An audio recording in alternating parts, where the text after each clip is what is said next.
Okay folks, so continuing from the previous video, when we were looking at using the pen tool to be able to create a path, we're now just going to have a wee look at furthering our kind of knowledge and understanding of how the pen tool works and trying to get to grips with using it for creating kind of complex shapes with curves and whatnot in it, whether we're using that for a selection or to fill or to create an outline or a stroke.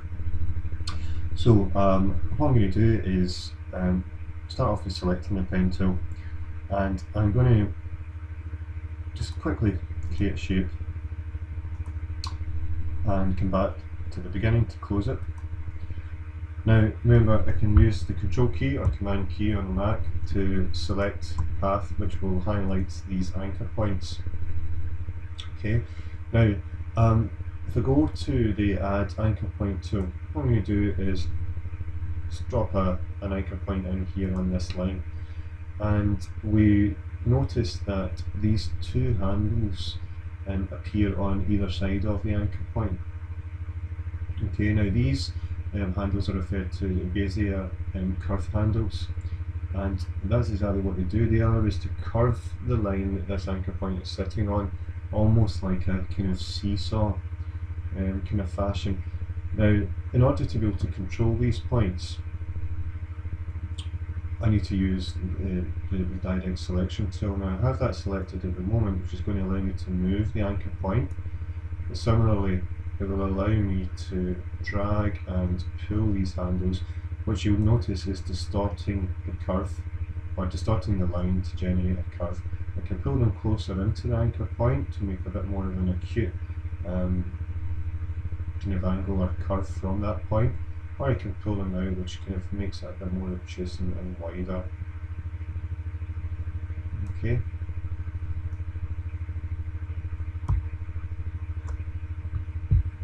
I can also hold in the Alt key, which will allow me to create points by moving one handle at a time.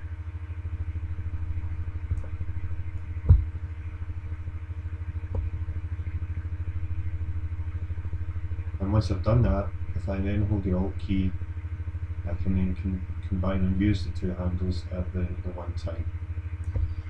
I'm going to get rid of this point. In fact, I'm going to get rid of this full shape, so I'm just going to use the direct selection tool, select everything, and just hit delete. Just get rid of that path for me. This time what I'm going to do is I'm going to generate a shape, but beginning with using Bezier handles from the get-go. In order to do that, what I'm going to do is I'm just going to click with the mouse to create my anchor point. I'm going to keep the mouse held in and drag it slightly, and do the same thing again. Hold the mouse in and drag it, and you'll notice that these Bezier handles have appeared now with these points that I've generated and created. I'm going to come back to the start and remember to look for that wee symbol which suggests that I've now closed the shape, and you'll notice I've got this kind of curved, kind of organic shape going on. So I'm going to select path, and there I can see my anchor points. Remember to hold in Control or Command if you're using the direct selection tool, or just select it from here. Okay, that's going to allow me to then be able to manipulate these curves. Okay, path. And remember, we have the option now to right click on this and make it a selection, fill the path, create a stroke from that. Go to my paths. You'll notice here, this is my current work path that I have on at the moment. And if I want to do anything with that, if I want to fill it as a shape or whatever, remember, create a new layer. You still see that path floating there, and you can do what you want with it. Okay, I'll just undo that. I'm just going to select this path and delete it.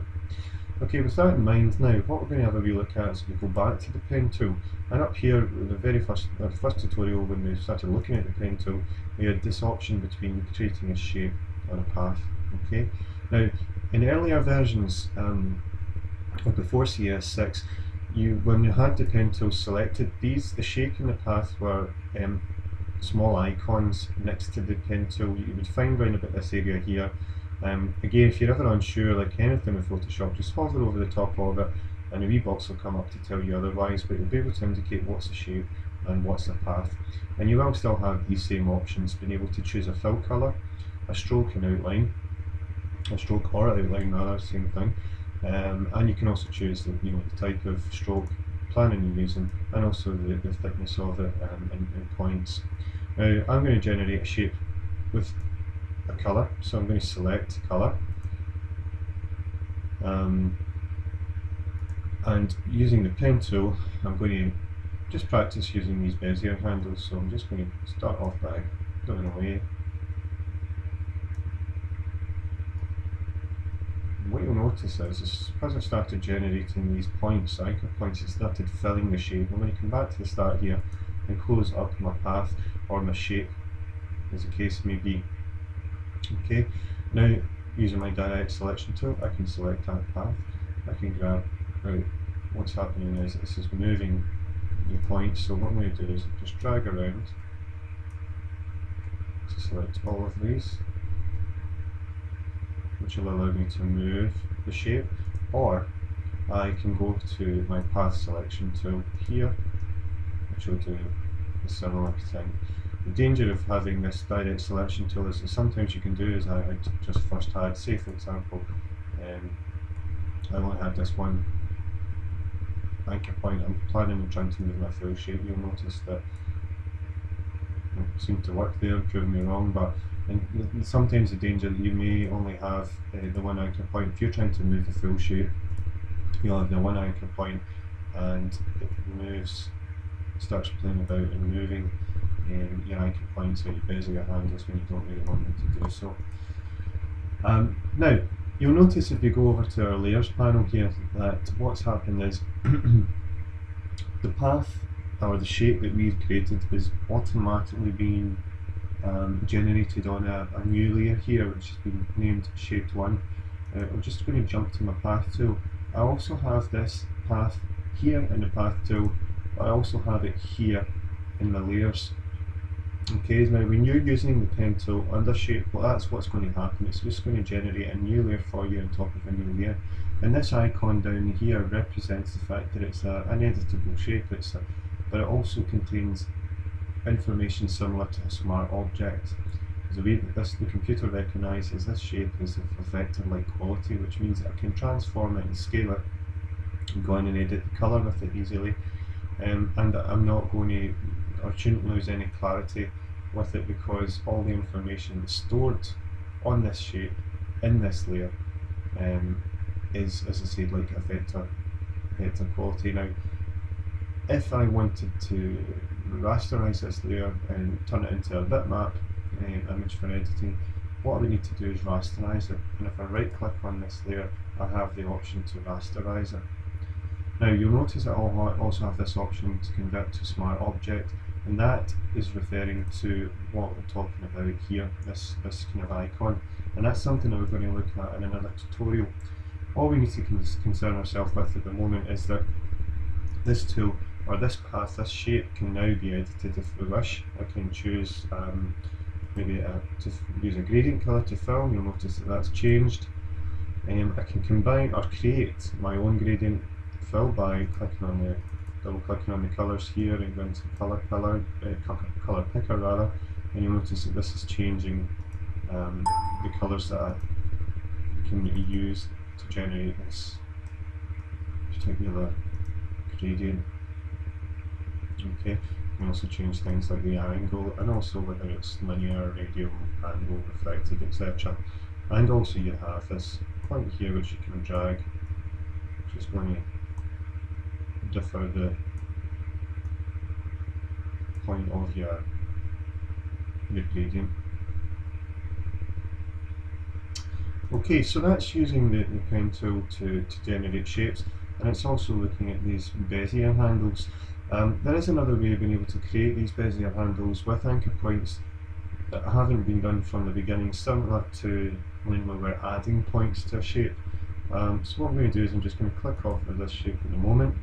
I'm going to grab the pen tool, and what I'm going to do is deliberately start off with just a solid colour. Now you'll notice, actually it's probably a handy thing, what's happened is that because I still have that shape selected and I've decided to change the colour. You may find this happens quite often, and it can be sometimes frustrating.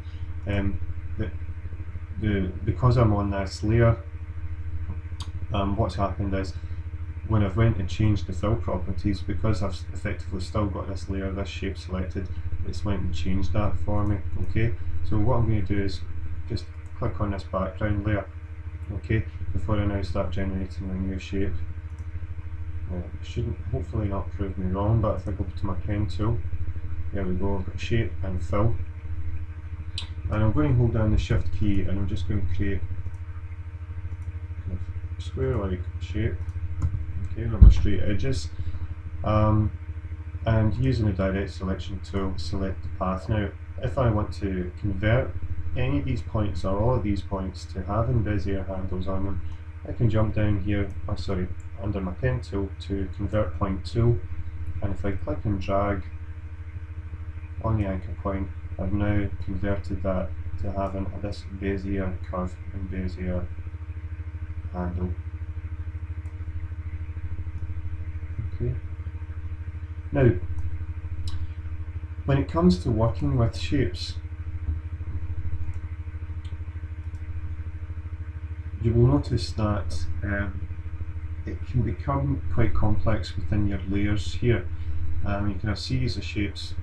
Say for example you are planning and creating a vector representation of an object. I'll take an example of a car, and you're using an image and you're building on top of it with a series of shapes. You know, you're going to have to make sure first of all that these layers are getting named properly. But a good idea would be to create a folder with a group. Now say this was perhaps the body of the car.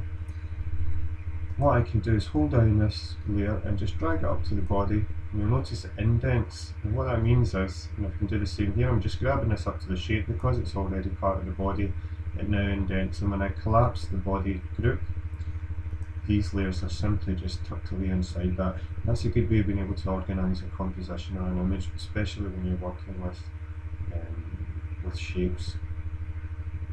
Okay, so we'll have another couple of videos to follow this, and I'll do an example of going over drawing over an image and trying to combine all of those layers together into groups to keep it a wee bit more organised.